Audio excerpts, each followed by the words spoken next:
suis Ibrahim Diagne, chargé de communication du Cheikh. Le motif de ma venue ici est que j'ai été cité comme étant partie de ceux qui accompagnaient le Cheikh lors de ce qu'il appelle attaque et qui n'en est pas une. C'est hier que j'ai appris à travers une télé que je faisais partie de la délégation de Cheikh Béthio. C'est hier que j'ai appris ça, alors que moi, j'étais alité après le Magal. Donc ce n'est pas vrai. Je rends grâce à Dieu d'avoir cette opportunité de clarifier une situation qui prévaut depuis plus d'une semaine. Il se trouve qu'un individu, naguère, je peux le dire, talibé de Cheikh Béthio, est en train de courir les médias en déclarant que Cheikh Béthio a eu l'intention, avec ses talibés, premièrement, de détruire la mosquée qu'il a construite dans sa maison, ensuite, de le tuer et même de le menacer. Ce qui est totalement faux. En réalité, c'est une histoire toute simple. Il s'agit d'un fait urbain.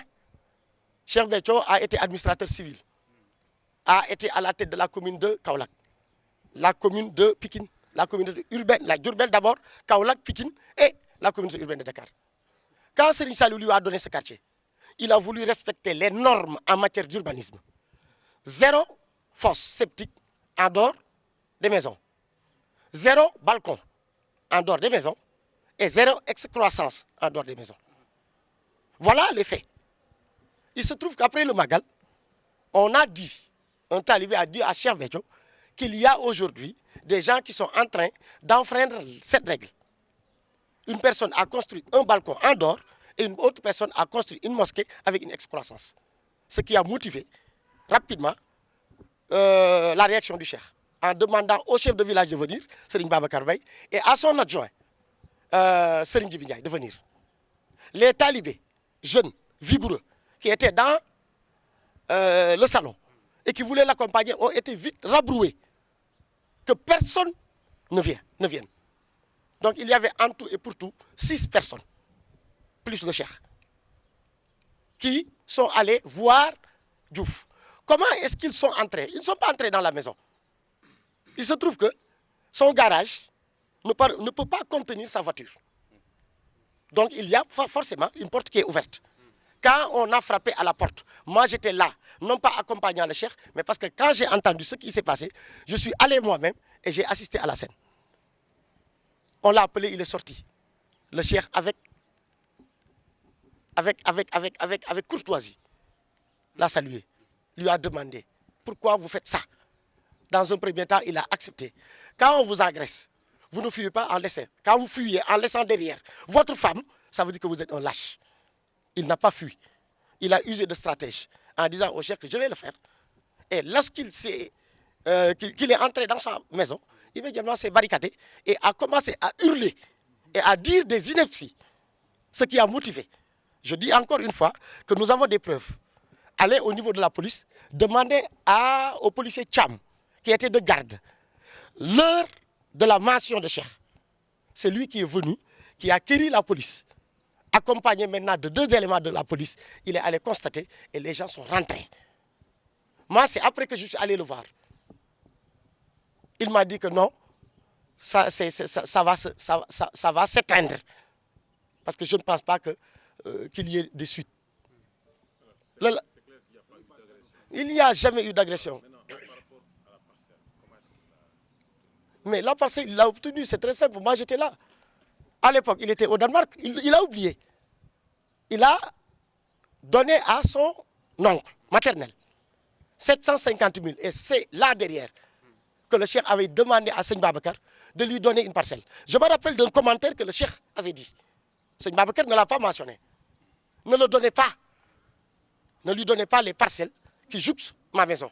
Parce que je n'ai pas encore entièrement confiance en lui. Aujourd'hui, c'est avéré. Et à l'époque, il était le seul pratiquement à être dans cette localité. Parce qu'il n'y avait pas encore de maison. C'est Cheikh Béthio qui lui a donné. Les 750 000 ne sont pas allés dans la main du Cheikh. Parce que dans ces 1000 et quelques parcelles, aucune parcelle n'a été monnayée.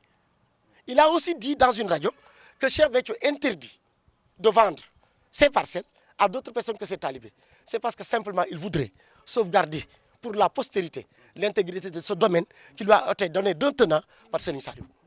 Et voilà pourquoi il demande à chaque fois que quelqu'un voudrait vendre, parce que ça arrive, en cas de décès, les ayants droit ont l'obligation de vendre, quand ils n'ont pas les moyens ou les ambitions de vivre à Touba. Quand quelqu'un est dans le besoin, il peut vendre sa parcelle. Certains l'ont fait. Et ils demandent à chaque fois de le faire, si possible, avec un talibé, de manière à, dans 10 ans, dans 20 ans, dans 30 ans, conserver intact ce titre que Serigne Saliou lui a donné. Oui. Double personnalité, la seule que je connais. C'est vrai que Walfadjri, on a écrit Serigne Babacar Diouf. Serigne comment? Serigne pourquoi et Serigne où? Je ne pense pas. Par rapport à ces activités, qui sont loin d'être légales, qui sont loin d'être licites. Et aujourd'hui, le ministre de l'Intérieur a l'obligation, la brigade des mœurs d'arrêt dans ces lieux.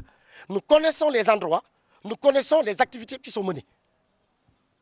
Et au-delà même de ces activités qui sont à Dakar, ces activités antérieures à Danemark, qui avaient à l'époque valu à la communauté mouride de le bannir de leur daïra. Il y a des témoins qui sont prêts. Parce que lui, il ne savait pas qu'en parlant à la presse, il allait être reconnu par des personnes qui sont en Hollande, au niveau de la Scandinavie, parce qu'il y a une fédération des daïra mourides de Scandinave, qui aujourd'hui ont pris fait et cause, non pas pour Cheikh Béthio, mais pour Touba et ce qu'il représente. Une ville de sainteté qui ne doit pas être habitée par des personnes qui vivent de luxure. Voilà simplement les faits, tels qu'ils sont passés. Voilà. Mais on peut les trouver. Vous allez au parcelle Asseni entre unité 6 et unité 7, à l'arrêt. Vous allez les trouver avec beaucoup de couleurs. En réalité, c'est des bars, mais au-dessus, il y a des maisons de passe à 1000 francs l'heure. C'est-à-dire des chambres équipées avec tout. Vous venez avec qui vous voulez, vous payez 10 000 francs et vous avez l'heure. Et aujourd'hui, nous savons. Je dis quand j'engage ma responsabilité de citoyen. Si aujourd'hui, il a une quelconque doute dans ce que je dis, il n'a qu'à porter plainte contre Youssou Mboup qui aurait déclaré que, à partir de ce moment, il me poursuivrait pour diffamation. Et moi, je suis prêt à mener le combat. Voilà. Merci beaucoup.